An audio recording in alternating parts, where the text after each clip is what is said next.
हा हा yes yes आहे तो का मग ते एक दिसतं तरी दोघं दिसते.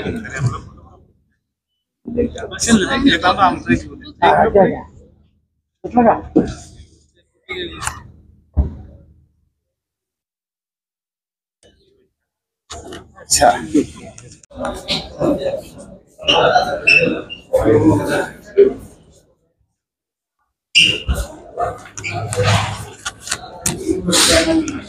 त्याला पुन्हा बोलायला लागलाय.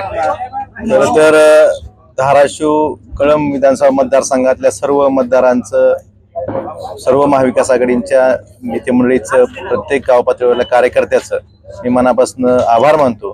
त्यांनी घेतलेल्या कष्टामुळे, त्यांनी दाखवलेल्या विश्वासामुळे आज हा विजय मला मिळू शकला आणि निश्चितच हे ऋण आहे ते फेडण्यासाठी मी इथून पुढे आपल्या मतदारसंघासाठी काम करत आहे.